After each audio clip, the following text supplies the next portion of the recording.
beer together naturally. No, make every word beer. Beer, beer, beer, beer, beer, beer, beer, beer, beer. Please welcome the man who carries the G 24/7. It is very clear that everyone must say the Bears still suck. From Cheesehead TV, Aaron Nagler. It is indeed very clear that everyone must say the Bears still suck. Aaron Nagler coming to you live from New York City, Carry the G Radio, giving a reprieve one more week. They're keeping us on the air while the Packers are in the playoffs. Billy Schmid, how the hell are you, brother? I'm doing so good, and I've been waiting for you to mention that. I've been waiting for you to say it that way. And everybody must say the Bears still suck. Just seems a little sweeter, just tastes a little bit better here today. Nags, as I'm walking down from the perch that is the Lambeau Library of the press box, Yes, you sir. go down the elevator, you have that nice long walk, which is actually over the top of concession stands, Yes, right? sir. In That's unison, you have the ramp that's walking down to my right. You have the entire concourse Concourse to your left. Yep. How beautifully mastered.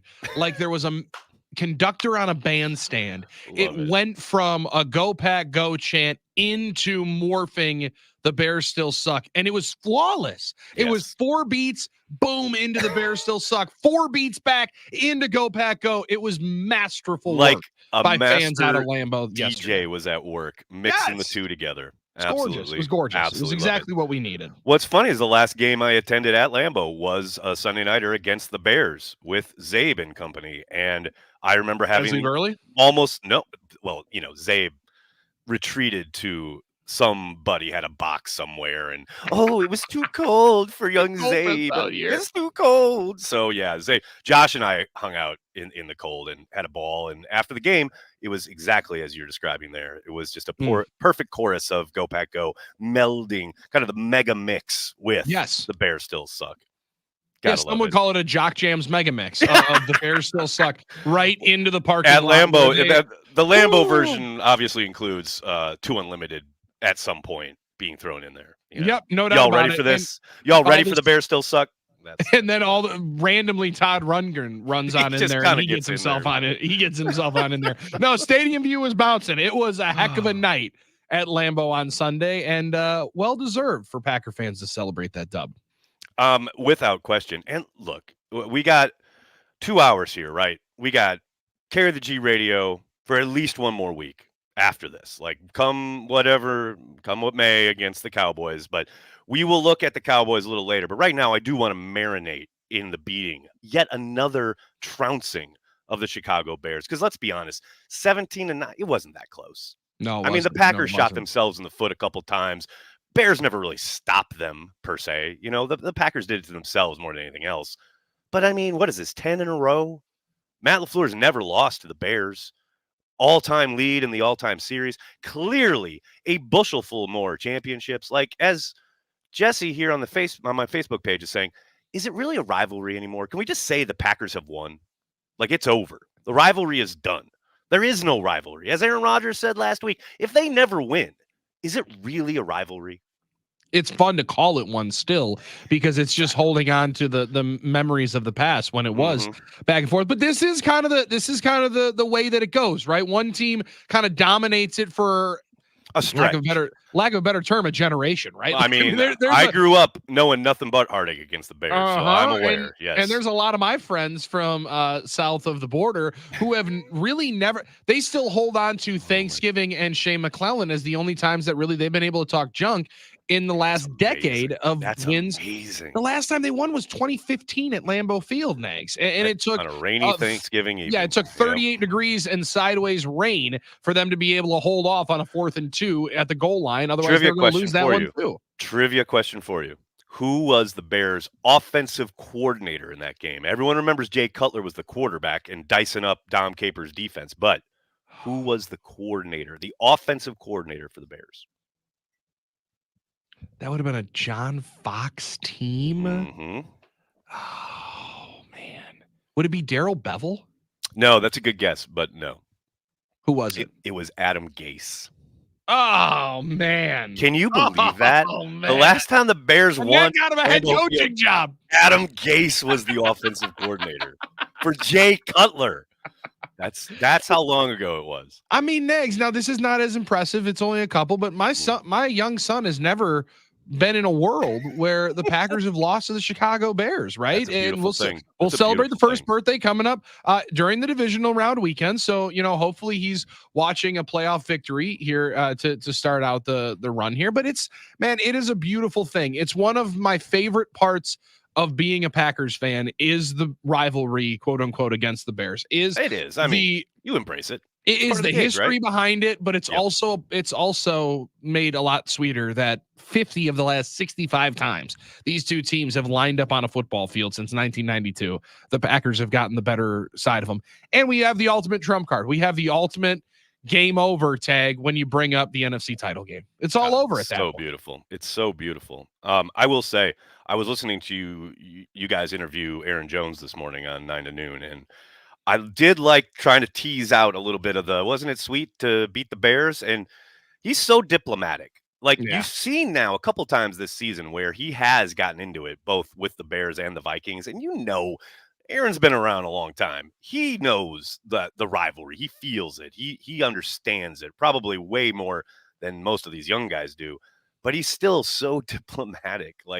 I understand, you don't want to barrel into it if you're a player, but you could tell some of the stuff post snap in that game meant a little more to Aaron Jones. I was hoping he just put Jaquan Brisker in a body. I was praying for it. Yeah, not only because it was on the program, but also just for sheer entertainment value of it. And Brisker goes, yeah, well, I played number 11 in college, and I got the winning side there. All right, congratulations, Penn State and Michigan State matters a whole lot now that we're here. So. Yeah, and so he's now dubbed you twice and scored touchdowns in all those games. Dude, it's just it's wild to witness, though, and to fathom that these are the two oldest organizations right now still doing it at this level. Yep. And they have never had somebody throw for 4,000 yards. They have never had somebody throw for 30 touchdowns, and you just stumble on in. A lot of questions, a lot of unanswered questions, a lot of nerves. Unknowns, and first year Jordan, he's just like, hold my beer, guys. I'll show you guys. Slinging it. Oh, this is how you quarterback football. Is this supposed to be hard? This is the football that you have not been able to master for the last 100+ years. Let me show you how it's done here. That's amazing. A gorgeous thing to know and witness and be able to talk about after the game on Packers OT and here today. It's just beautiful to be able to smoke in. And it is look, like I said, we will talk about the Cowboys and the playoffs because we absolutely are thrilled that the Packers are going down to Big D to kick some Cowboy butt. But it is the final day. Zabe and I talked about this morning. This is the final kind of 24-hour period where you still get to marinate in Sunday's game. You still get to soak up. Still fresh in your mind. Yeah. And tears. And it's just one more day of holding on to it. So I'm gonna do so. Well, because look, all these young guys, how exciting is it to know that the regular season is over? There are 18, 17 teams sitting at home watching the playoffs, watching the Packers with the youngest team in the league kick down the door and say, no, we're not done yet. We got more to do. I think it's one of my favorite parts of what Kuhn said earlier on today, Nags, that there's really no downside to this for the youth of your organization and the youth on your football team. Right. Whether or not you go in and, God forbid, lose by 30, it's the understanding going into the offseason of that's what it's going to take to win the games that matter the most. Right? A slap in the face of reality of this is where we still are and how much more we got to climb to. And there's also the amazing confidence that would come from a close game that's decided in the final 2 minutes, win or lose. Of we're right there with one of the teams that's favored to win this whole thing. All of those outcomes catapult you into a young team getting a full off season into 2024. So there's great reason to be optimistic about whatever the result is, but we got to celebrate the process to get here a little bit. And that's more of what I think the celebrating of the week 18 and the entire regular season is, because it was a hell of a road to get here from 2-5 and 3-6. 2-5.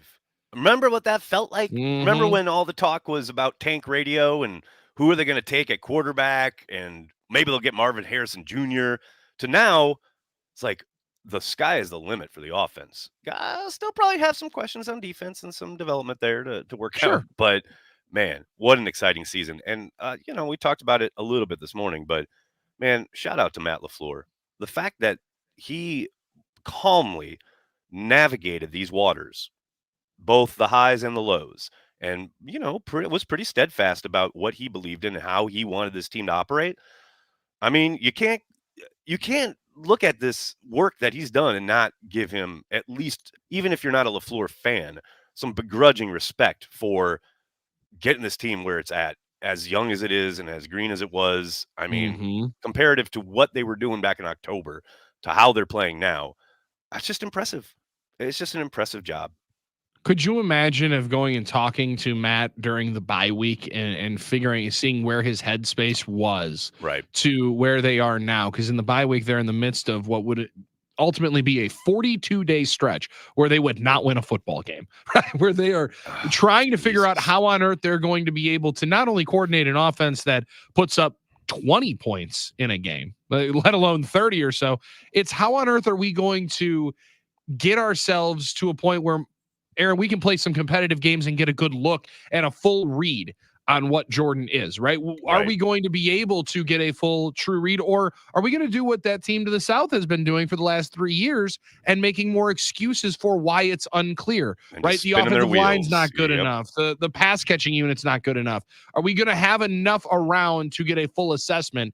Not only did you get the full assessment, it turns out fantastic, glowing results. And the, oh, by the way, department is your pass catching unit, and the offensive line playing pretty good. Oh my gosh. Right, I mean, everyone across the board on the offensive staff deserves a raise, first of all, and like all the praise that will be coming their way this offseason, no doubt. I mean, whether it's John Dunn and the tight ends, whether it's Vrabel and the wide receivers, whether it's Butkus and the offensive line. I mean, think about a position group, and every one of those guys. I think there's some Packers fans out there, who probably were cursing those guys out earlier this season. Well, I hope you're taking stock now and appreciating the work they've done to make Tucker Kraft clearly one of the most impressive, improved players I have ever seen in this amount of time, from where he was this summer to where the level he's playing at now. That's just one example. But all of these, Bo Melton coming off the practice squad, 3 games in a row now where he's been a significant contributor. I mean, shout out to this staff for bringing these guys along, because it is notable. Last week on the football feast, Drew Olson asked me and was kind of asking throughout the night, who has made the biggest improvement? Who on the team has made the biggest individual improvement? I don't think there's a question. To me, it's Tucker Kraft. So that was his answer. Yeah. That was his answer. Mine on the secondary market was Rasheed Walker. Oh, yeah. From playing one of the most difficult positions in the game to now being a dude who, I mean, many people were just banking on the fact that it's going to be a first-round tackle. Yep. Maybe they go out and grab somebody. Maybe they don't, right? Maybe he's starting for you at tackle next year, the way he's played and the way he improved and the way he dominated and finished some blocks on Sunday. Beautiful. That's a fun resume to look and through. That's a good front, by the way. That's a Bears team. Second best run defense in football. 84 yards a game. That was the team getting after it the last month or so on defense. And, yeah, Walker and company just took care of business, man. And why it wasn't as close as the 17-9 number as you very accurately depicted, Nags, was because of what they did up front. I mean, I asked Kuhn if it felt the same way on the field, and he agreed. It was dominating up front. That was something I was not anticipating seeing from a Packers team if we were talking right after the Raiders game. Yes, sir. Oh, dark days. Those were dark days. But you know what? It's a gorgeous day now, especially because you're playing Peter Gabriel. That's a beautiful thing. Those are some gorgeous tunes entering my eardrums. Much preferable over the Justin Bieber catastrophe. That is gone. That is gone. Don't worry about it. Deleted it actually all from the system. They were not happy with me over on the music station. Nagler taking control of the game's musical output. I love it. I'm all in. Somebody's got to. Somebody's got to. Put you guys into shape over there. Come on now. We leave the important things to guys like Aaron Nagler, Cheesehead TV. And you can get at us on the talking text line, 414-799-1973. Also the YouTube chat, which, Nags, there are a couple there already that I think we got to get to coming up on the other side here. It's Carry the G Radio playoff edition on the game. 'Cause I will be your honeybee.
Carry the G Radio rolling on this Tuesday afternoon.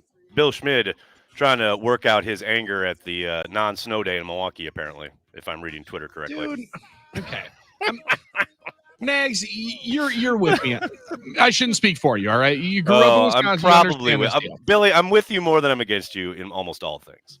I'm convinced that we are so much lighter on snow days now than ever before. Oh, yeah. It took at least like 8 to 10 to 12 inches of snow for you to even fathom the idea that your school was going to be on the ticker on the morning news as you sat there with your Lucky Charms, right? And you're sitting there waiting.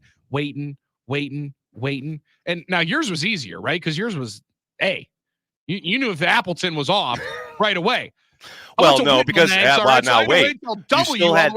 You had to go through all the counties. That was the problem. So when Allegheny County was up, then fine, but that took a while. Oh, dude, yours was easy. Allegheny County and oh, okay. All right. No, I'm done talking to you on this one. AA, that was an easy one for you. No, Allegheny is an O. What are you talking about? We had to wait through all the counties. Maybe I should have gone to class then more, because then I would have known that started with an O. See, this is a typical Milwaukee and not even knowing. You don't even know. I would get Brown. What counties are there outside of my own? That's all the way in growing up until Milwaukee County and all the way until W for Whitnall. See, okay, that's fair. That's fair. That's a wait. We had to wait all the way until Waukesha, and they never canceled school. No, I mean, it could be minus 80, and President Hofstede was saying, listen, y'all got computers. We're only within like a 3-block radius. Why don't you guys go on over and get educated here today? It'll be okay on a Wednesday. You don't want to sit inside and play video games and hang out with your friends and maybe do what other college kids would do on a day off when you can't go on outside, right? Yep. Maybe check out a vase here and there in the house and see what's going on that way. Like there was none of that. So as Sam Cuffle, who I love, by the way, watch Channel 58 as much as possible, because the broadcast over there, my man Kevin Holden and company doing Drew Burgoyne. She's the GOAT. She's the GOAT. Well, no doubt. Little GOAT, because Drew Burgoyne's still leading the charge on over there. I'm a big fan of Sam. She's ready to usurp. She's ready to usurp. She's the GOAT. She said all the people that are complaining about snow days are ones without kids in class. And I'm like, yes, because I'm still salty that I had to go to so many 5th and 6th grade classrooms when if it was like today and it was 2 inches of snow outside, you know what they said? Buckle up, bud. Buckle up, grab Buttercup. Those snow pants and get yourself ready to go on to class. Snow pants. Oh, man. I miss snow pants. When you were a husky individual like myself, Nags, we didn't have the cool ones where they had bibs, right? So you could hang them up like all the other kids. I had to get the big guy pants where they were just like regular pants. And be like, oh my God, they make those? Yeah, they do. When snow still gets up your crack every single time when you go and play on the snow hill. Oh my God. Not that you're bitter. It was not always that fun. Not that you're bitter. Not at all, actually. No. Clearly pleasant memory in young Billy's life. I'm just saying, it just blows my mind about how easy and laxed we are with these snow days. That's all. Well, there's that, and there's the ease of communication, because you can just fire off a tweet if you want, if you're a school district, and say, like, oh, these are all closed and don't have to come, or these are open. You better get your butt to school. And it's real simple. I don't know, man. You know what else is real simple? Beating the Cowboys. I got the formula. I got the formula. Ooh.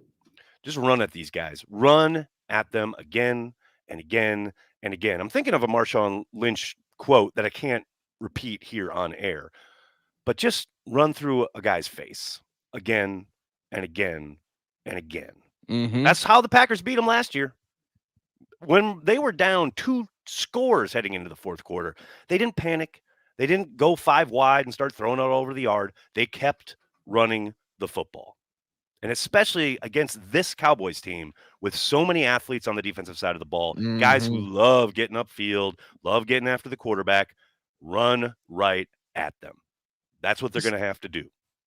And you mentioned the fact that they even went down 2 scores, I think twice in that game, did not give up on the ground game. It was one of the reasons why I thought it was one of the more impressive jobs by LaFleur in his coaching tenure here in Green Bay, was because totally agree.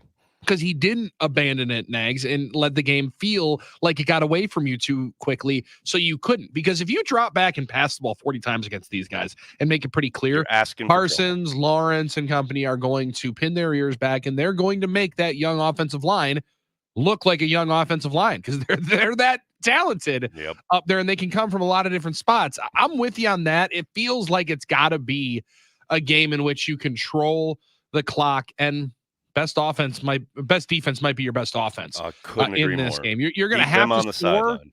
and keep them on the sidelines, and force another part of the win last year at Lambeau Nags was forcing Prescott and company to feel like they had to put it up in the air and had to push the ball down the field and have some sticky fingers back there when the opportunities come your way, because they will Rudy come Ford. your way. They Shout will out come Rudy your way. Ford. 2 picks last time they faced the Cowboys. The other, I mean, you go much more recent. You look at that Buffalo game. Buffalo just ran all over them. And I know they're a very different creature at home. There's zero doubt about that. But to me, that is the way forward against the Cowboys. You don't want to get into a shootout, though you're probably going to have to, because you know they're going to score points. That is going to happen. And that's why I say, yeah, you got to run at them. And to your point, keep their offense off the field. And it's kind of what the Bears were trying to do to the Packers on Sunday. You know, they had a lot of long, methodical drives, really did a nice job early on, especially of just moving the sticks and keeping possession of the ball. Well, the Packers had 2 possessions in the first half. You know, they kept the ball away from the Packers offense, and that's 100% how the Packers have to approach this game. I know it's tempting to look, they threw it all over the yard against the Vikings indoors. Like, you want hopefully a repeat performance. Like, I get that idea and that tendency, but I think you're playing into their hands that way. You're that front, those pass rushers, you don't want any part of that. You want to run the ball in this game. Yeah, and I think, as we've seen it for a lot of different teams, you can run at Parsons a little bit. Now a lot of top they did it last year. rushers, you can do it. They did it last year. You run right at him, it can be a little bit more neutralized because your athleticism being able to track ball carriers down and have the apex predator style leap on the back and be able to force fumbles like he does. Right. That is somewhat limited when you're running right at him and you're sending multiple pullers, multiple blockers coming on in here. You're chipping them. They got to make it difficult on 11, because he will make it tough on you all day long. And every opportunity that you have to throw an extra body at him, you got to take it. All that running being said, Nags, I think they're I think Matt already has it dialed on in. And he wants the ball, and he wants to take a shot play first play. First snap, he's trying to play. I'm 100% in on off that place. And then run the football. And then run it like 4 or 5 straight times. No, I love it. I love this idea. I kind of got upset that game. I think it was after the Chiefs game. So it was was it the Giants game? Giants game? They lost. Yep. No, but they lost that coin toss. But was it the Bucks game? Whenever they won the toss next, they went back to deferring. And I'm like, that was the Bucks game. Yes. Come on now. We've got the formula here. Let's get up on the front foot and take a lead and not look back. I think this team works well in that regard. I know it's not that easy. You could just as well go 3 and out. I understand. Sure. That, but I just like that mentality for this team. It's just too young to know better. You know? Yeah, but I mean, look at it from the other side. At least for the first 7 or 8 minutes of that game, there was a ton of energy on the Bears sideline when they did have control. It felt like they moved their first, flapping their arms after incompletions. Yeah, no doubt about it. Oh my God! You score first, it inherently gives your team a level of optimism that you just can't create otherwise. Yeah, it's going to be difficult to know that late into that second quarter, even if you do have that lead, that all of a sudden the script could be flipped on you and you could be trailing in this game without your offense even touching the football. Touching the ball, exactly. And then Joseph in the YouTube chat here flips it on the other end of the ball, so to speak. Cannot let CeeDee Lamb run wild. I mean, he did last year, and they still won. I'm not saying that's a plan, but, like, I understand he's a problem, right? I don't care what you do. Put Jair on him, bracket coverage, roll coverage, all of that. He's going to get his.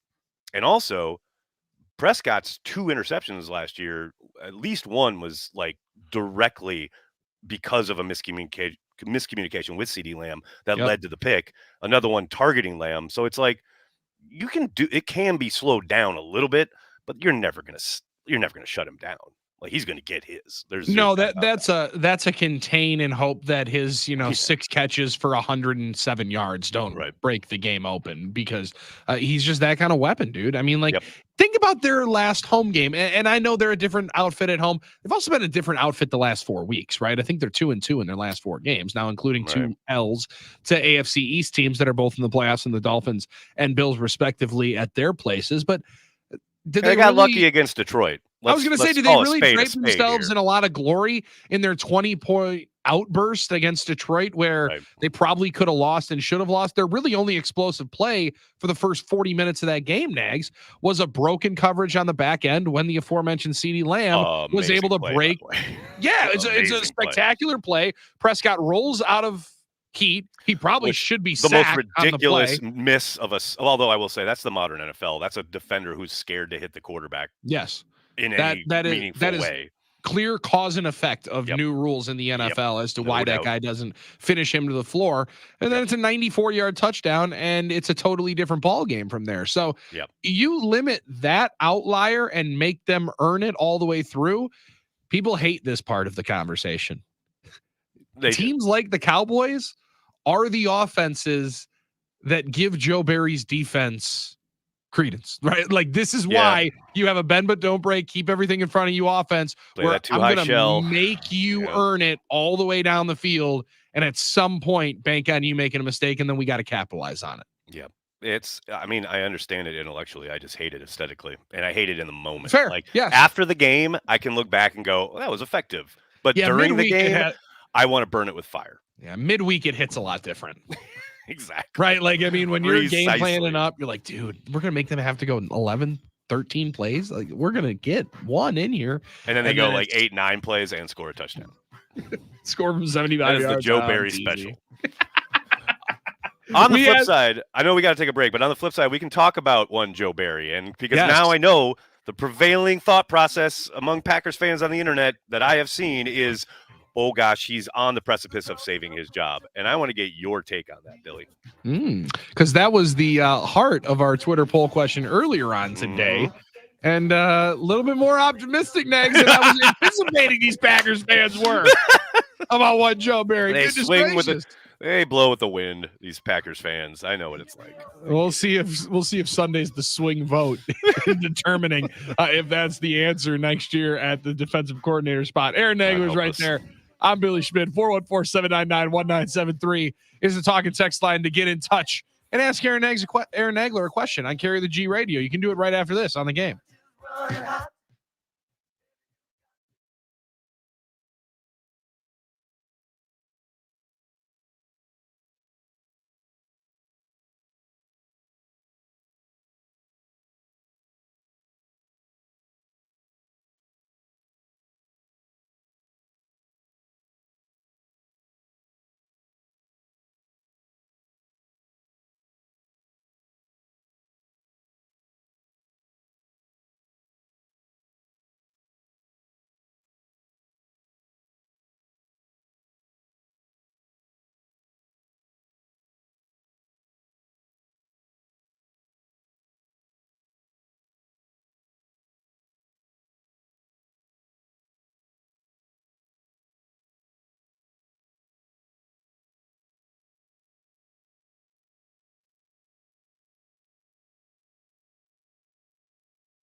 Okay, Bill Schmid.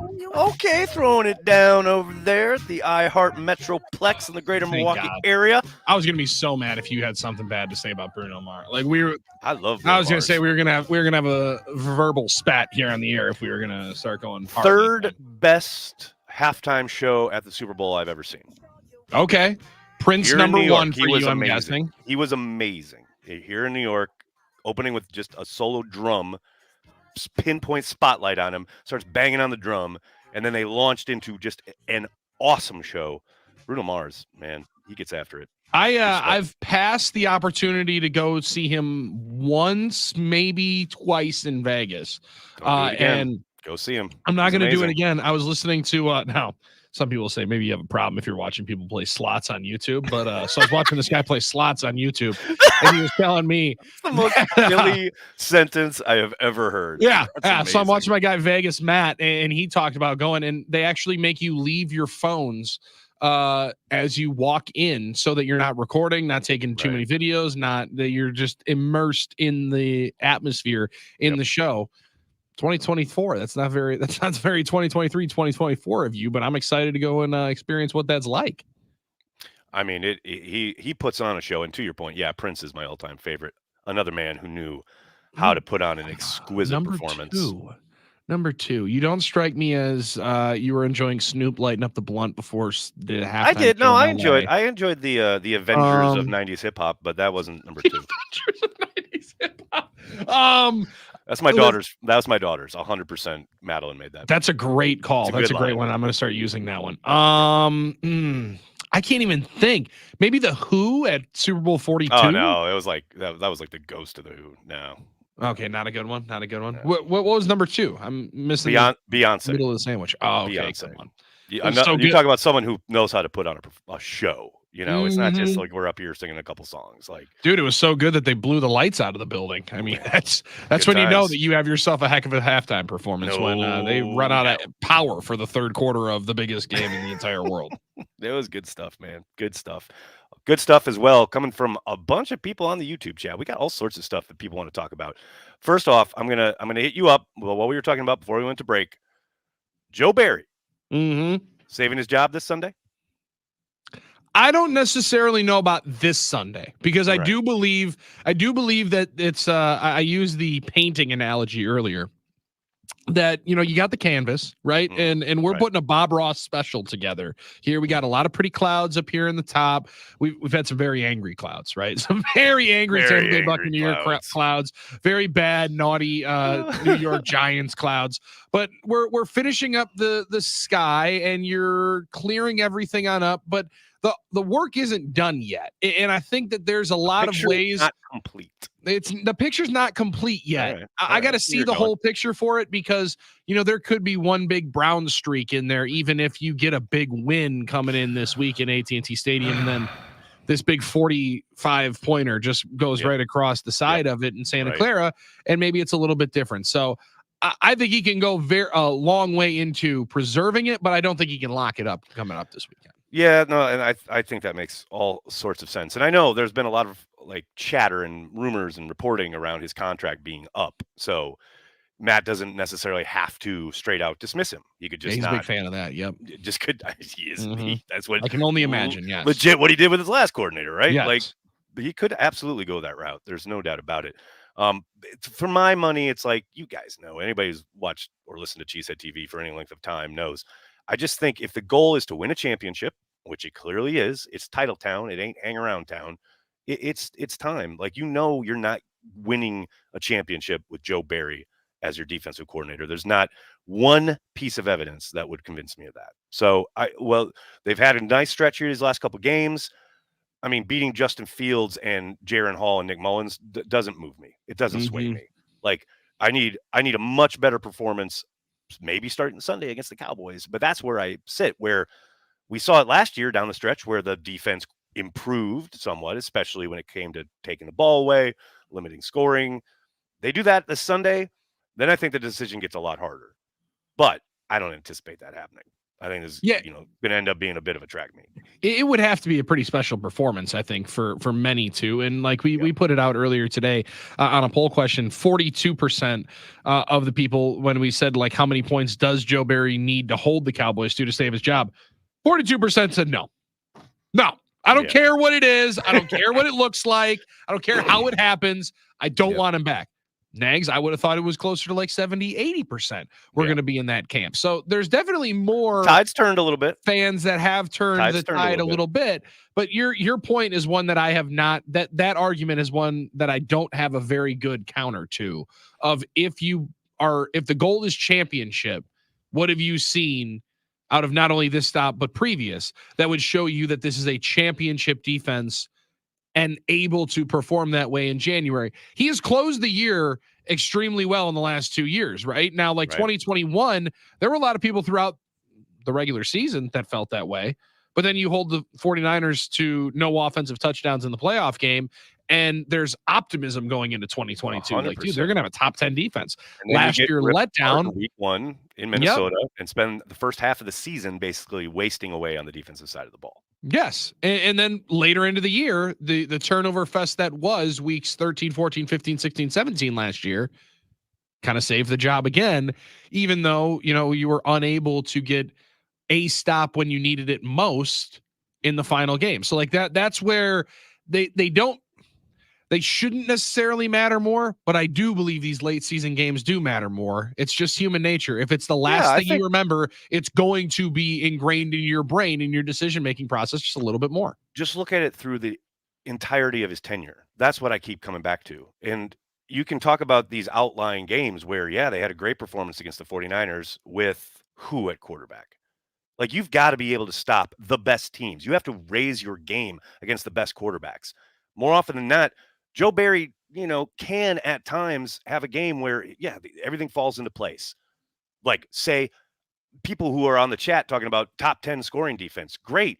That's what happens when you knock out Derek Carr from a game and limit the Saints offensively down the stretch of a game because they're playing their backup who didn't prepare all week. They got the Tommy DeVitos of the world, the Baker Mayfields of the world, who are not top flight quarterbacks, who are coming in and just tearing you apart. And there's precious little to show any kind of meaningful adjustment in those games where it's apparent whatever you planned all week, whatever your plan was, it's not working and you need to adjust. One of the reasons the Bears game looked good on the defensive side of the ball, they had a very good plan and they executed it and it worked. That's great. I love it.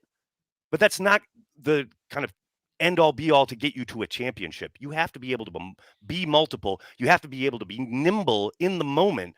And there has been zero evidence of Joe Barry's ability to do so throughout 3 years with a lot of the up and coming talent and meshing with all these first rounders. And you've got all this kind of stuff at your disposal, but you have no ability to kind of counter adjustments from the opponent. And that's what blows my mind. The draft capital is also not in his favor, right? Like it should be in his favor as to what you would believe the performance would lend itself to because of how much you've invested into it. But the amount they have invested into it is going to put more pressure on them to get more performance and better performance than they have with some of these guys. I do think there's right. Like I understand the concept and the scheme at hand of trying to make teams earn it. There's a reason why many teams across the NFL are doing it. Right. Then it comes down to Nags, the teaching and the implementation. And that's where he comes up short. That's where he comes up short every year. Every year. This is the other thing. It's not like this is a new occurrence, right? It's happened literally every season. And yes, the 49ers game was amazing. But again, you're going against Jimmy freaking Garoppolo. In the snow.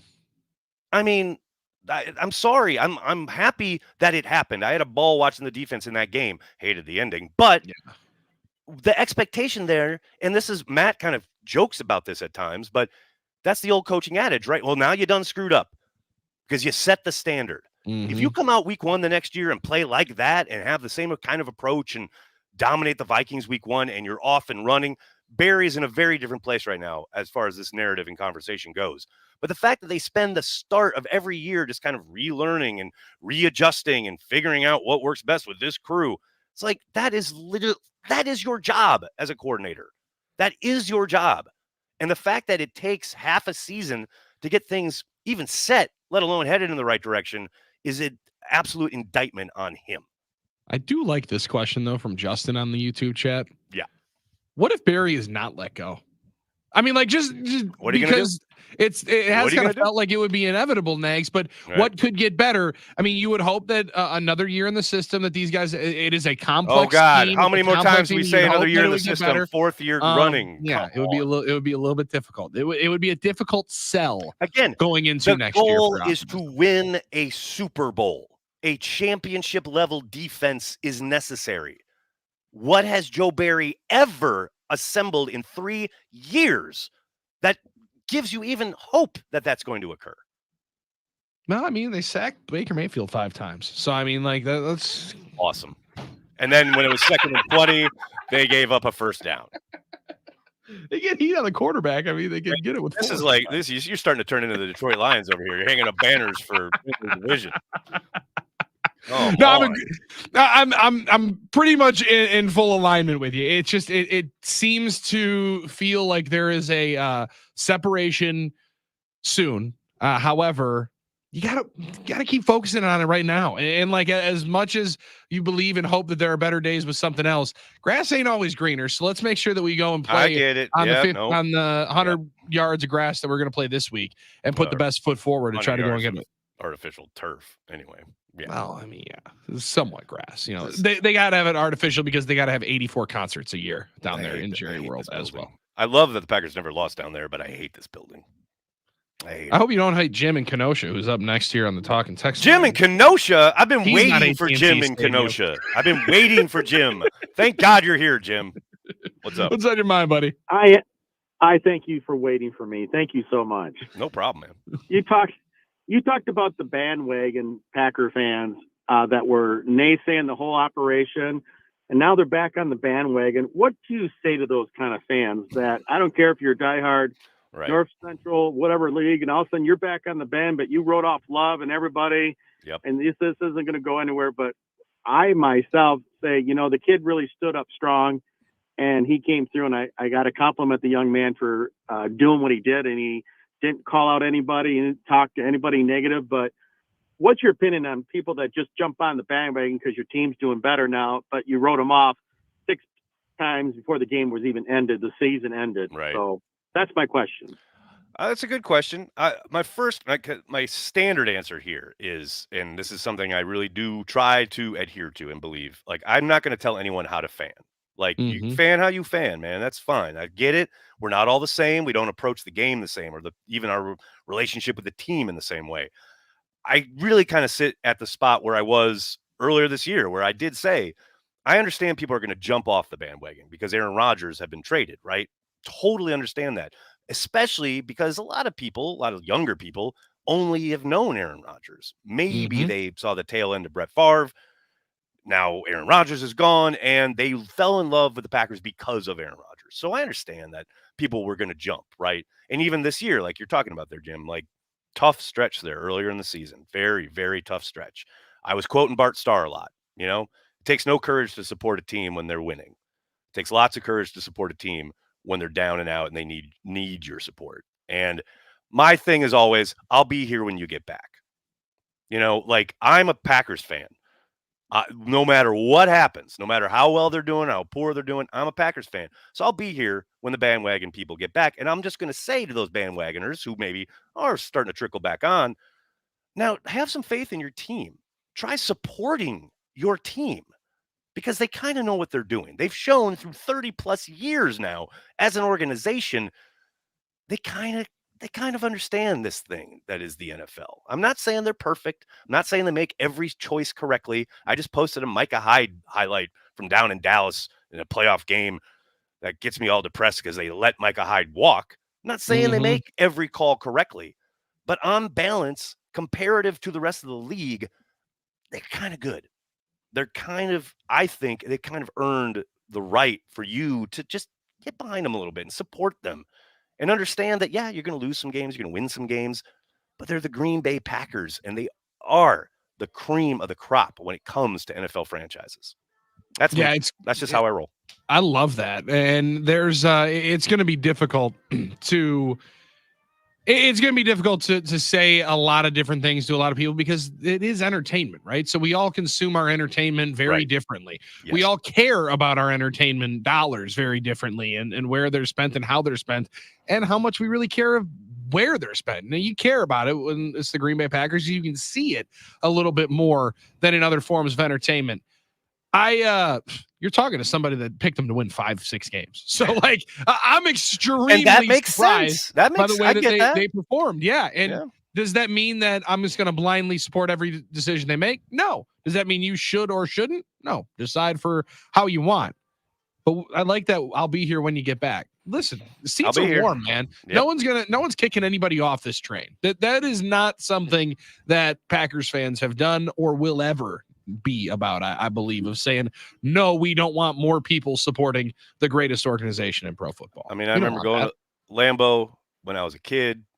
I mean, not to put too fine a point on it, they sucked for a long time when I was a kid, and I didn't care, man. It was the Packers. I loved them. So maybe that's just in my blood. This is how I was raised. My earliest memory is grandpa taking me when I was 3 years old to Lambeau to watch the game against the Lions. One of the few they won that year. But, it's just, I don't know. It's my relationship to the team where I'm like, yeah, you may be in and out. I'll be here when you get back. Yeah, and you have those scars. My biggest scar from my childhood was the 2004 season when I cried because I didn't get to watch the last game of the year, and I thought that when they lost to Seahawks, or was that 2005? I might be messing up my year here. As they usher Brett on out, and I thought that I missed his last snap. I didn't talk to my parents for like a day and a half. I was quite frustrated that we were running errands during the game. But you know what? Listen, it changes up. I've been quite spoiled in my fandom. I was anticipating paying that penance that folks like you, Nags, who have been telling me that I can expect. That it doesn't always happen this way. It's not always this good, not always this fun. It's been pretty dang good over at this. It's been pretty fun here the back half of the year. I'll tell you that. No doubt about it. I'm not getting up. I'm not giving up this seat. Nope. Definitely not giving up a chance to be on this microphone with you for hour 2 of Carry the G Radio with Aaron Nagler and Billy Schmid is up next. Freaking night of my life, and wherever it takes me, I'm down for the ride, baby. Don't you know I'm good? Yeah, I'm feeling alright.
you throwing down some rock this afternoon. I love it, Bill. Come on now. Keep it up. Look at you. You're on a hot streak. Yep. Big fan of this one. Totally know it. Yep. Love in an elevator. Oh, I love it. Right now. 97.3 the game. Outstanding. I love it. Look, beating the Bears to get to the playoffs, is there a better week in life than this one right here? As far as, the Bears fans chirping and they take another L, and now you get to just enjoy it while your team gets to prepare for a playoff contest and nobody expects you to win. So you can go down there and just let things loose and fly high and just get crazy and have fun. And, good year, good week. This is just a great week. Kind of hard to top the week that it was when you ended up beating them to make the playoffs, knowing then there was an opportunity to beat them to go to the Super Bowl. Again, but we had really not thought about that one. I will say though, Nags, this one might be able to top it because instead of them, getting ready to be heartbroken by you 4 weeks later in the NFC title game in their backyard, they're sitting around wishing they were the Tennessee Titans firing their coach the day after Black Monday. Like they're just sitting around waiting for things to happen with their organization and not knowing if they're going to happen, not knowing who's going to make the decision, not knowing who actually is in charge. Yep. Or if the guy in charge actually, cares about being in charge of football stuff or only really wants the stadium. It is a weird little setup, right? It is. I'm not imagining that. It is like the whole thing with because they have to explore the new stadium issue and try and find out, I guess, Eberflus is coming back, or so we think. Well, and it all revolves around what everybody in sports wants right now, Aaron Nagler. You know what that is? Nope. A slice of the gambling pie. Yeah. And the Bears want a sports book on location. And I was going to say, they're not going to get that downtown. They're not going to get that downtown Chicago. The Packers literally have Oneida Nation gate. They have that connection, but there's no. We don't have that on site at Lambeau yet. Got it. I mean, you can go to. I know you can go to the casino, which is nearby. But it'd be nice to have it right at Lambeau. If we had longer form, I could tell you exactly why and what has to happen down in Madison for it to ultimately go down. But right, in Chicago, I mean, it's basically like the Midwest version of Amsterdam right now. You can do basically whatever you want. You can gamble, you can smoke. Midwest Amsterdam. So you just go on out here and have yourself a ball in the state of Illinois, I guess. Tavern League's never gonna let that happen. Not gonna let that happen. So the Bears want to go and find a way that they can have a sports book. So they poached Kevin Warren from not only the Big Ten, but formerly of the Minnesota Vikings, who was huge, instrumental in them getting the beautiful purple palace that is US Bank Stadium. So they're like, could you build us one of these on this old racetrack out here? And that's basically, it seems like his job, even though they made it sound like he was gonna make hold everyone accountable and bring in a attitude of excellence. Accountable. Instead, there we go. It's like, no, I'm just, I love here to get a stadium. Just here to get a stadium. You guys figure out that football stuff over there. Football stuff. Let's talk some football stuff, shall we? Because that's what we do. And this is your purview about the offensive line. You mentioned Rasheed Walker in the opening segment, and I want to dive into this a little bit more because I know on the precipice of the offseason, not there yet, but I know I've gotten a lot of questions, and I'm sure you have too, about the future of, a bunch of guys on this team. David Bakhtiari. Still under contract. Has returned to the building. Yes. Got a nice little post there on Instagram a couple days ago before the game, talking about how nice it was to be back around the guys. I think most Packers fans are in a mode of assumption that the Packers are going to move on from Bakhtiari. And I'm not saying that, one or the other is a lock, right? I think everything is going to be on the table. As David said the last time he spoke to the media at his locker and said, we're going to have talks this offseason, but I think there's a good chance that he's back. And then that makes it real interesting because then I think what you do with Walker is you put him in the Nyman role because Nyman's got a 1-year deal and you can easily bid a 2. Thank you for your service. And then on you go because Zach Tom, I don't want to move him. He looks phenomenal at right tackle. And there was a point earlier this year when Josh Myers was really struggling.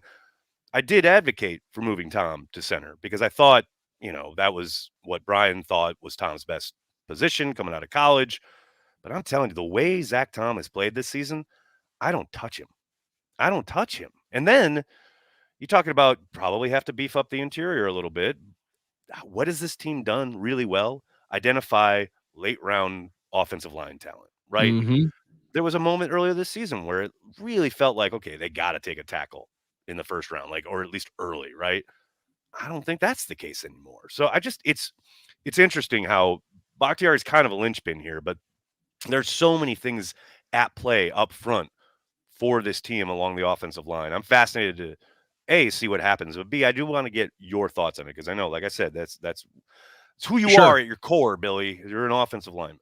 Well, and I'm glad you brought it up because I was actually thinking about it today, wanting to get your take on it because I'm not smart enough to understand and frankly don't act like I am of how they would work the money, where they would have to move it, how they can maneuver it.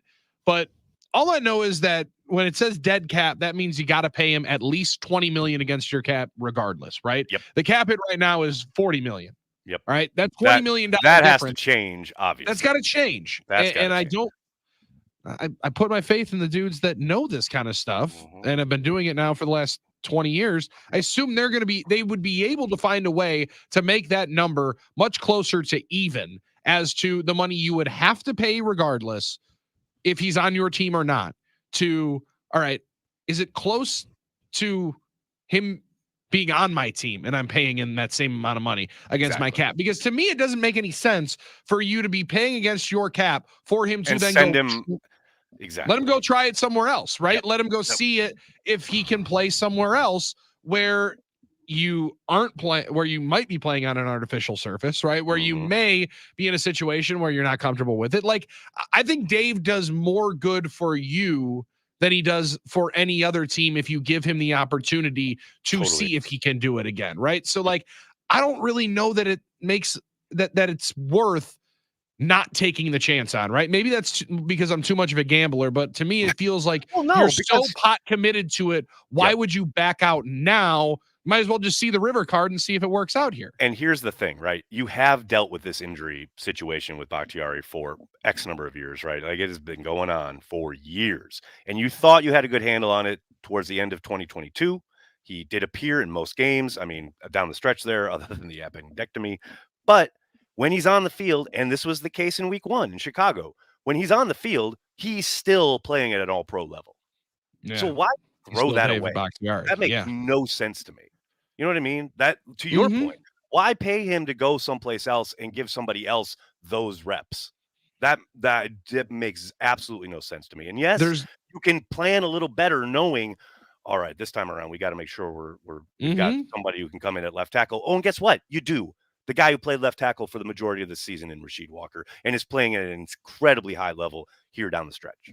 Yeah, and who's held off a guy who started playoff games for you at tackle, right? I mean, like, they were rotating to try and give that job away, and he said, no, you're not giving my job away. I'm going to play better and better and better, and you're not going to be able to keep me off the field. And at worst, right, worst case out of all of this is, okay, Dave can't play anymore, right?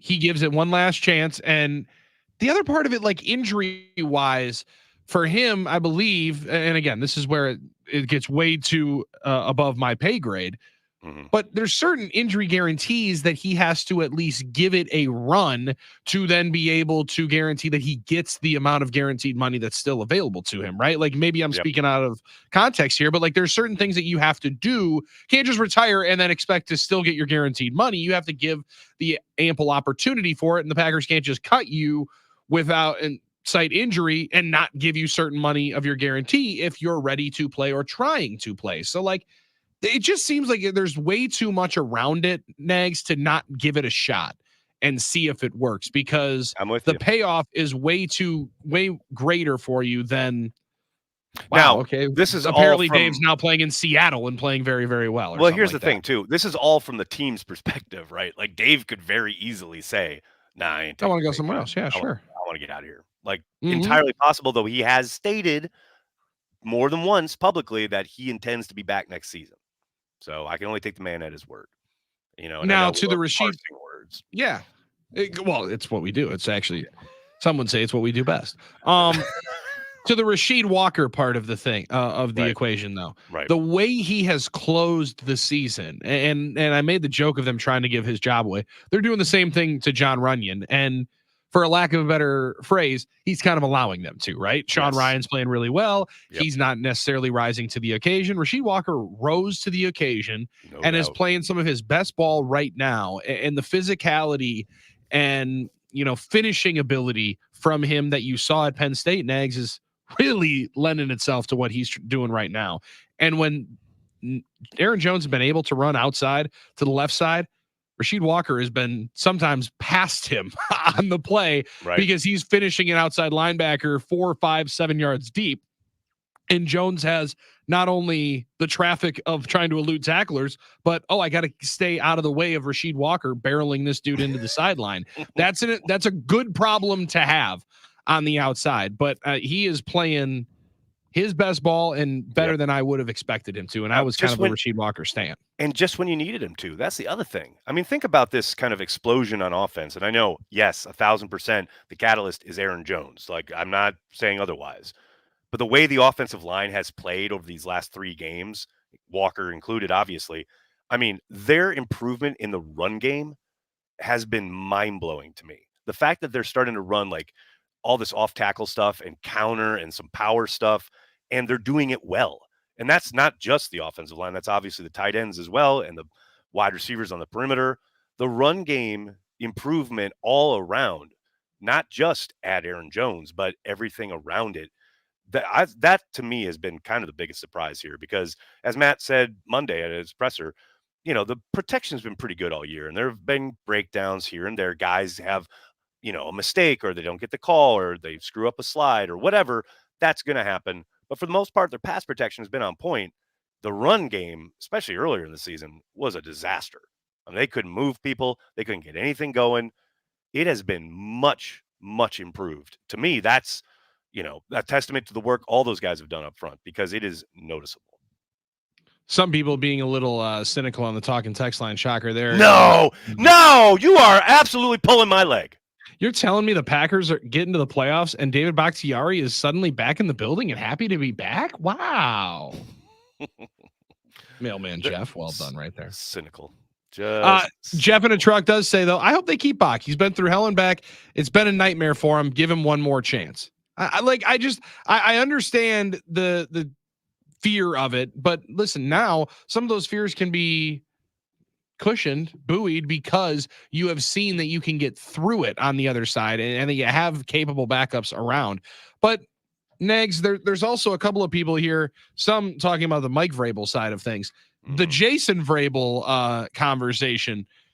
I asked Schneidman yesterday about it, like if there's any, because we're in the coaching carousel time, guys are getting fired, guys are going to get hired. Yep. Are there any dudes on this Packers coaching staff that you would potentially be concerned about getting poached from other organizations? Hard to say Jason Vrabel's not going to be a name that other teams want to talk to. Well, they'll because of what their wide receiving core is done. Undoubtedly do their homework, right? Like, how could you not, given what he's done this season with that group? I said this on Twitter the other day. I think we're a year away from that. You know what I mean? Because of how difficult things were earlier this season and how kind of unsightly some of it was, I think we're a year away. If they come out of the gate next year the way we expect them to, and they are really productive on offense, I do suspect, one, maybe 2 of those guys on that side of the ball start to get their name out there, right? Biggest fear. It is. Biggest fear for one guy. For one guy, potentially, though. Who's that? Tom Clements can't go anywhere. Oh, absolutely not. Nope. I mean, look at this. Somebody calls about Tom Clements. No, he becomes you associate head phone. coach. No, absolutely not. Sorry, Tommy. Can't do it, man. Well, here's Can't the allow thing. you out of here. What are they going to call about? They're going to have to, if they want to lure Tom Clements away, they have to give him a raise, if you will, promotion, right? He has to be moving to an offensive coordinator position. We all saw Tom call plays under McCarthy. We all saw Tom call plays back in his Buffalo days. Like, no one's making that call, man. Like, he is perfectly situated where he absolutely should be, coaching up a young quarterback with a tremendous amount of upside. I mean, he just keeps doing it, and he just keeps looking great doing it. And No just need for him to go. becomes an absolute savage. I mean, like the Right. It's unbelievable. And again, this is, lack of studying on my part before I started, talking nonsense into these microphones, not realizing the kind of player he was in the 70s. Dude was an absolute hound. And so we need him in the organization as long as he well pleases. Like there should never be a time that he's coaching again for the Arizona Cardinals, right? We want to make sure that he's not finding his way to the LA Chargers for some reason. Oh gosh. You'll help out Justin Herbert. We need you right here, Tommy. Yeah, just stick around, buddy. Just Job stick security around. for a while. For I love these handles on YouTube. Ain't easy being cheesy. I think he puts it perfectly. He'll retire before leaving. I agree. I think Can't do that either. I mean, he was already retired, right? Yeah. He got back out of retirement to come over with Aaron and coach up this young kid they got behind. Tom walks in Jordan. with his retirement, resignation paper, and if Right. I'm Matt LaFleur, I say, Tom, appreciate it very much. So right in the right bin it into the goes. shredder next to your desk. Guess you're gonna have to write another one if you really want to. But you're still here. I lost it. Sorry, buddy. You find any way to make sure that guy sticks around here. No question. You're sticking around. No one's going anywhere because listen, it's a snow day. So you might as well have a lunch date with Aaron Nagler and Billy Schmid. 414-799-1973. If you want to jump on the talk and text line, YouTube comments doing robust business. We'll get into some more of those and more of how the Packers end up beating this Dallas Cowboy team on Sunday. It's the playoff edition. I carry the G radio on the game. Let's go.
KT Sizzle. Look at you, Billy. Billy showing us all sorts of chameleon-like ability there with the choice of bumper music. Well, I heart edict. This song has to play on pretty much every radio station within every 4 hours or so. Understandable.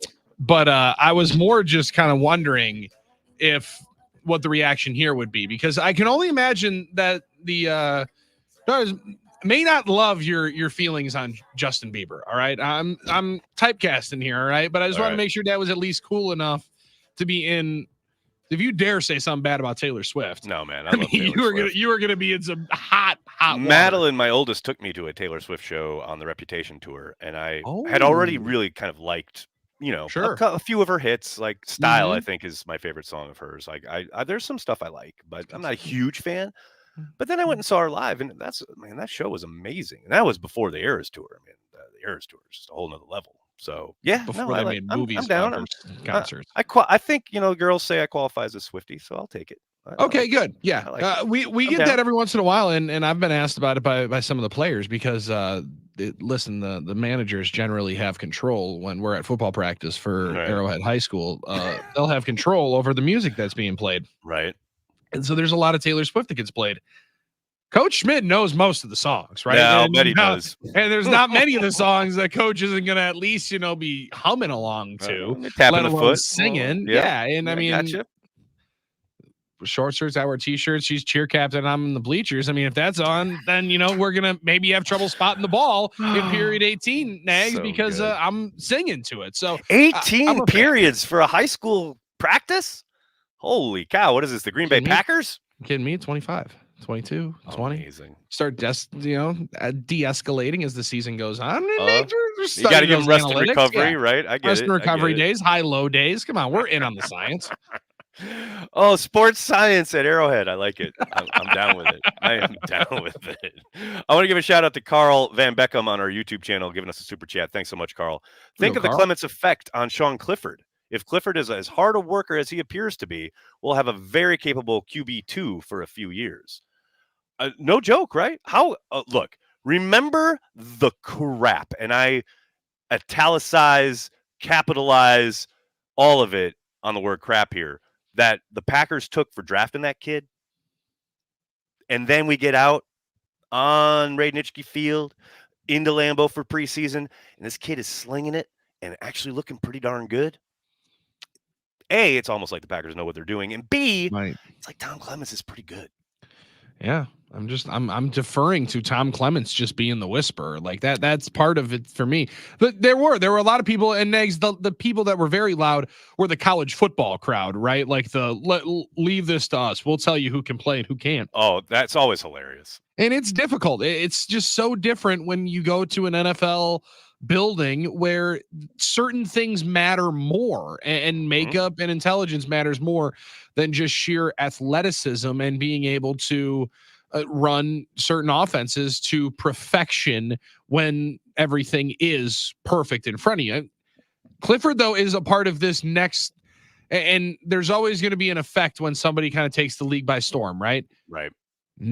Nobody else is really going to get the opportunity that Brock Purdy has in front of him as the 7th round pick to play with the best handed the keys to the Porsche, right? Yeah, right. Rarely is that going to happen, but I think the copycat part of the equation will be teams want to take X, Y, and Z quarterback who started for 3+ years, 4+ years, all the experience later in the draft, because they're seeing that, if you don't have one of those complete difference makers at the position, the outlier guys, that the mean might be a lot more vast than just a couple of groups of old veteran dudes. You can get very similar production out of guys if they're young and they played a lot of ball, or they played a lot of ball in the pros and they're hanging on, making more and more money because they're on vet minimums instead of rookie minimums. I just think it's such a perfect example of how people get caught up in what they did in college and how they looked in college. And it's like, it's a whole nother world when you get to the league. And I understand that the draft is huge business. We do a live stream all 3 days at Cheesehead TV every single year because people are so interested, fascinated, the whole draft process. I get it. But what gets lost each and every year is their fit within a program is 10 times more important than anything they did on the football field in college. Like, I understand production is somewhat important. I understand, like, you want to see the athletic traits in action.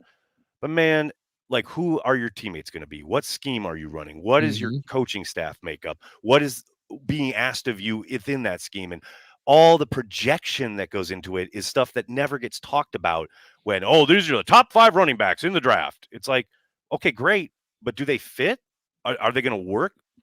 Is this going to be a place where the running back has, yes, unlimited amounts of athletic upside, but doesn't really fit what you do on offense? Like, I just, the draft talk just gets so repetitive and so boring. And I just love that Clifford, like I said, man, and someone's in here in the YouTube chat saying, people didn't like that pick. My brother, go back and read the tweets immediately after that selection. There was an avalanche of both sides. Packers fans hating the pick, but then, you know, all these college football fans like, oh, he can't play. He sucks. Like, yeah, Penn State's never done anything. Penn State immediately after the selection. It's like, can we just let this happen? Can we let it play out a little bit?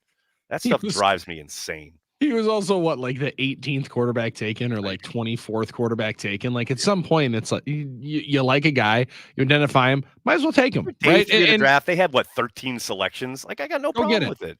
Yeah, go get it. A guy who's hopefully your backup. Nothing wrong with that. And apparently the 5th round was pretty good to him because they got a backup there, a quarterback, and they got themselves a dude who can play in number 13, big time. Dude. 5th round picks, greater sign than 3rd round picks before the Tucker Kraft selection here. Wicks? Are you kidding me? With Dontavian Wicks? Oh my gosh. The fact that they got him on day 3 blows my mind. Like, what a steal. Well, and the fact, too, that they ended up getting him with the pick that they got in return for trading back in the Brian Branch deal, where you still watch 32 this weekend and say, okay, that would look kind of nice, but you cannot fathom what this football team looks like without Jaden Reed. And if Dontavian Wicks continues at this pace that he is at, where week in and week out when healthy, he is surprising and showcasing more.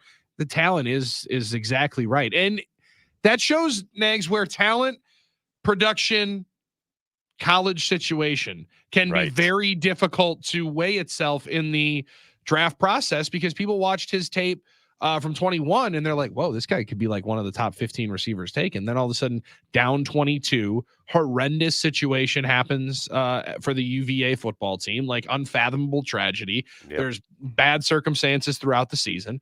And he falls to, we really don't know exactly what this guy's about. We don't know what's going on with him.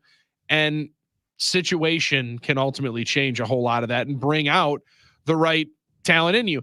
And it can work conversely so, right? He goes into a situation where maybe he doesn't have as many guys that you have as much in common with, the youth in the room. Maybe it doesn't work if it's a very veteran group that you go on into. So that's exactly it. That's what you just said is exactly it, right? It really matters where you end up and what the makeup of that room is and who is your coach and how does he coach? Is he a guy who's going to get after it and is a hard ass or whatever? Or is he a guy who really knows how to communicate, especially with this younger breed? Like, there's so many levels to it. And to your point, you talk about situation in college, kind of the same thing happened with Jordan Love. You know, the year before he came out, he was slinging it. He was looking great, lost his coordinator, dealt with injuries across the board on the offensive side of the ball.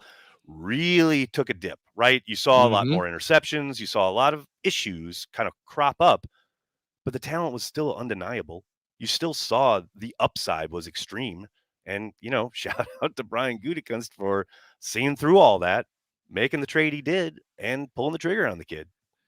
Well, and what a situation it could be for one man that met a very familiar reality in the NFL here today, Mike Vrabel. If if the old stories are true, that was the team that the Packers felt like they kind of had to leapfrog over to go and get Jordan Love. What a difference it would be if he was in Nashville and they were not still looking at, wow, Ryan Tannehill somehow looked better than Will Levis in the last couple of weeks. And we've won 6 games in the last 27. Yeah, maybe he's not fired today if that's the situation.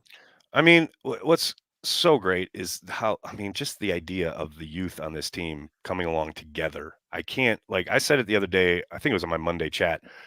I totally understood the switch to Jordan Love, right? The driver to trade Rodgers and go with Love.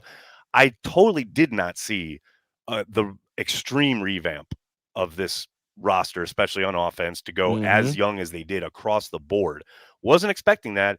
Wasn't like sure what to expect. I was a little trepidatious about it, but man, especially earlier in the season when things were looking a little rough there for a while. But holy cow, the way they have blossomed together, that's got to be exciting if you're a Packers fan. I mean, whatever your misgivings about any aspect of this team might be, I mean, holy cow, the fact that these guys are going to be together for the next 3 or 4 years, sign me up. Let's go.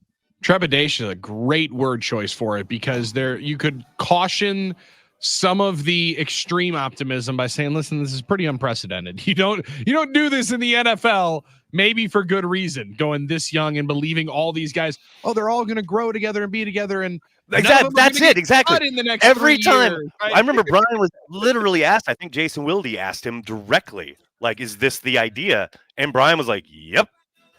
And I remember thinking, okay, I guess Right. we'll It find sounds out. awesome. Yeah. It Right. sounds very movie like. I hope it plays the same Exactly. script. Like, hey, shout out, man. It is working so far.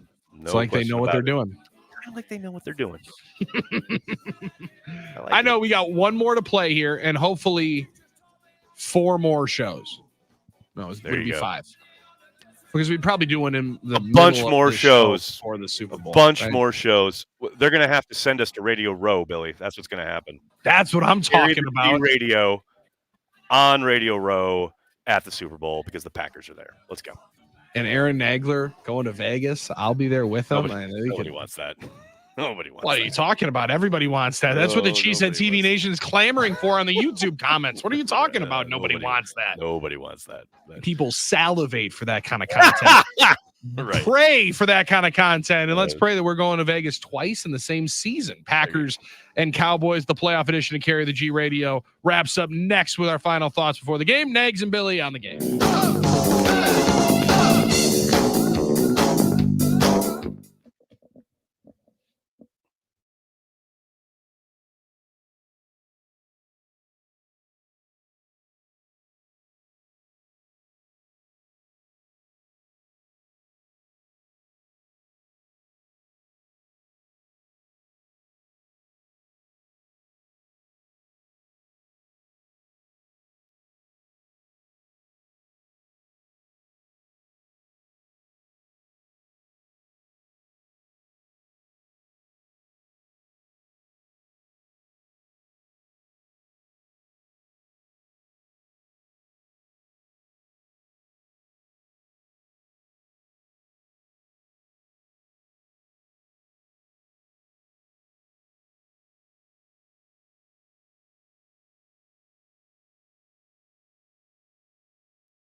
another line I could go to with the curse.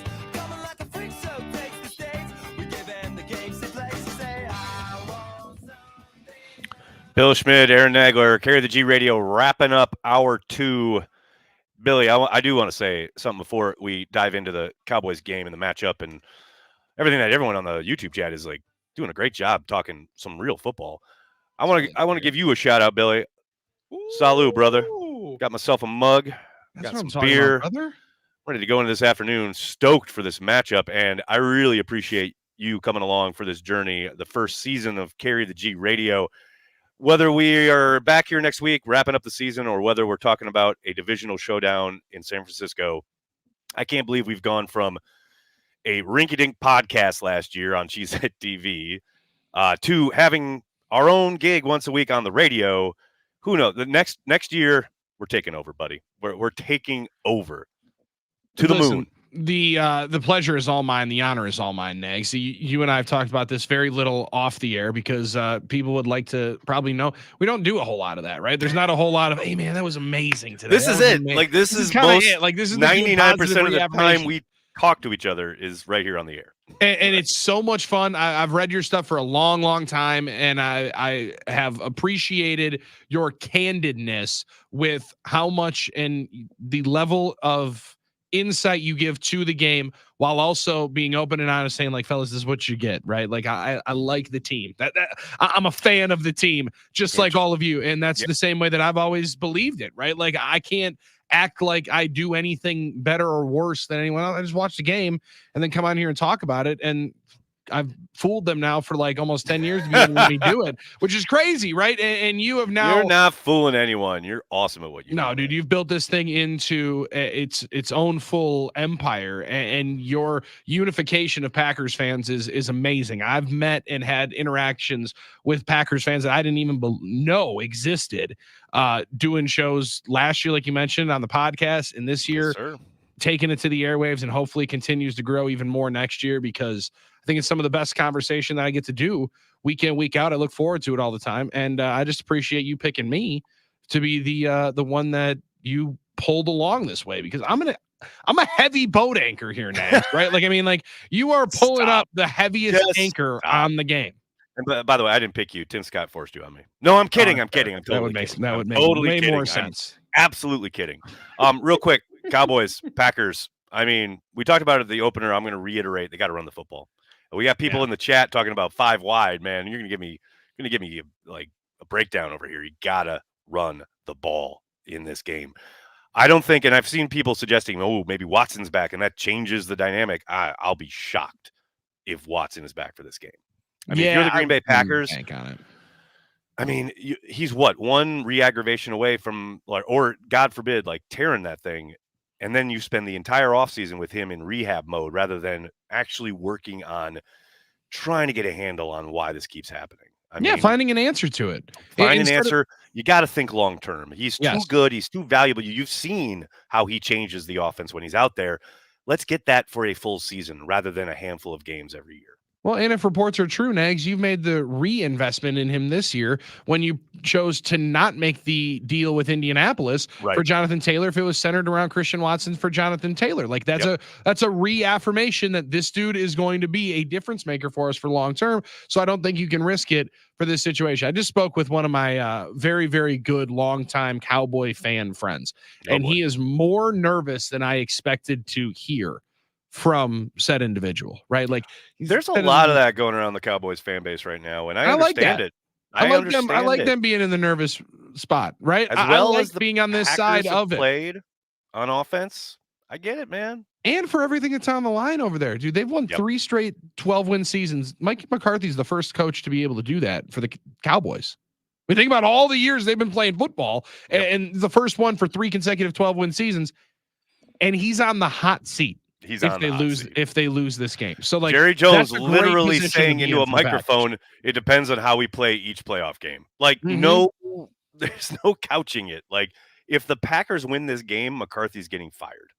And the fact that the guy that they might fire him for is on his staff makes me feel like it's going to be even more awkward throughout the week. So I'm enjoying the Packers showing up here and figuring out what happens, right?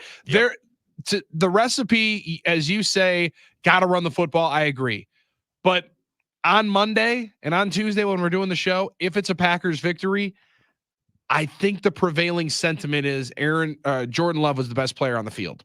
Yeah, and I think that's got to ball out. There's no the doubt. way for it to be is he needs to be the national story. He needs to be the local story because he needs to be the guy that he can be. And that I think we've seen over the last 2 months of the year, he could show up and be the best player on the field. I wouldn't be stunned. And that's the way for the Packers to win the game.